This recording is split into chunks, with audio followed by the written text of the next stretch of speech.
गुजरात के दबोही से है, जहाँ नगर पालिका द्वारा निर्मित दरभावली स्पोर्ट्स कॉम्प्लेक्स का उद्घाटन कार्यक्रम आयोजित किया गया। दबोही नगर पालिका ने सरकार की स्वर्ण जयंती, मुख्यमंत्री शहरी विकास योजना और 15वें वित्त आयोग के 6 करोड़ रुपए के अनुदान का उपयोग करके दबोही के लोकल डीला विधायक शैलेश मेहता के मार्गदर्शन में शहरवासियों, युवाओं और बच्चों के लिए एक भव्य दरभावती स्पोर्ट्स कॉम्प्लेक्स का निर्माण किया गया। अध्यक्ष बीरेन भाई शाह, उपाध्यक्ष मनोज भाई पटेल, कार्यकारी अध्यक्ष और वित्तीय समिति के अध्यक्ष विशाल भाई शाह और उनकी नगर पालिका टीम विधायक शैलेश मेहता की कृपा से आज दरभावती स्पोर्ट्स कॉम्प्लेक्स का उद्घाटन कार्यक्रम का आयोजित किया गया। इस उद्घाटन कार्यक्रम के अवसर पर खेल परिसर में भगवान सत्यनारायण की कथा भी सुनाई गई और भगवान की पूजा की गई। इस खेल परिसर में एक बहुत बड़ा स्केटिंग ट्रैक, एक बड़ा box cricket, badminton, table tennis, full racket, शतरंज, कैरम और अन्य खेल भी शामिल है।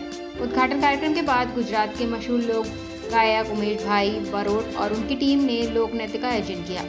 ડભોઈ જ્યારે દરભાવતી બનવા તરફ જઈ રહ્યું છે, ટૂંક જ સમયમાં અહીંયા તાલુકા પંચાયતનું નવું બિલ્ડિંગ બન્યું, ડભોઈ નગરપાલિકાનું બિલ્ડિંગ નવું બન્યું,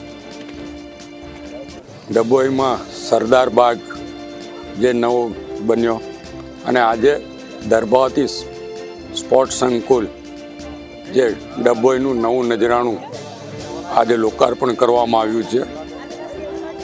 ઇન્ડોર અને આઉટડોર રમતો રમી શકે યુવાનો, એના માટેનો આ એક સુંદર પ્રયત્ન છે। વડોદરા જિલ્લામાં આ દરભાવતી સ્પોર્ટ્સ સંકુલ એ કદાચ સૌથી મોટું સ્પોર્ટ્સ સંકુલ બનાવવામાં આવ્યું છે।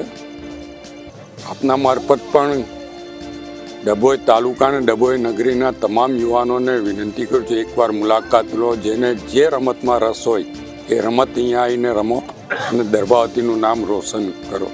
6 કરોડ રૂપિયાના ખર્ચે આ દરભાવતી સ્પોર્ટ્સ સંકુલ ઊભું થયું છે।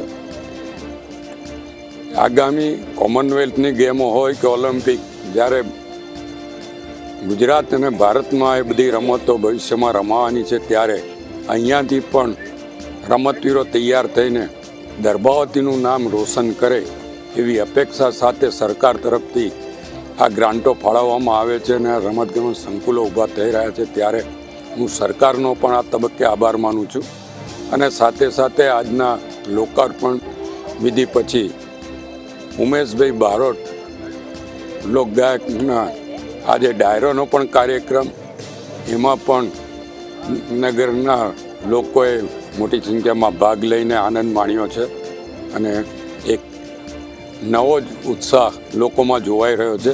ત્યારે આ સ્પોર્ટ્સ સંકુલનો સદુપયોગ થાય અને યુવાનો અહીંયાથી સારી રીતે રમતમાં આગળ વધે અને એના માટે જે કંઈ કોચિસની વ્યવસ્થા છે, કોચિસની વ્યવસ્થા પણ અહીંયા કરવામાં આવશે। અને આપ જોઈ શકો કે skating ring, box cricket, box football, table tennis, badminton, volleyball, basketball તમામ રમતો માટેની અહીંયા વ્યવસ્થા કરવામાં આવી છે અને ટૂંક સમયમાં અહીંયા જિમ્નેશિયમ અને ટેનિસ એ બંનેની વ્યવસ્થા પણ કરવામાં આવશે, જેના દ્વારા જેને જે રમતમાં રસ હોય રમત યુવાનો રમી શકે અને શારીરિક રીતે યુવાનો સ્વચ્છ પણ થાય અને દરભાવતીનું નામ રમતગમતમાં રોશન કરે એ આપના મારફત અપેક્ષા પણ રાખું છું। ફરીવાર આનો સદુપયોગ। गुजरात के दबोही से लाल भाई भटियारा की रिपोर्ट।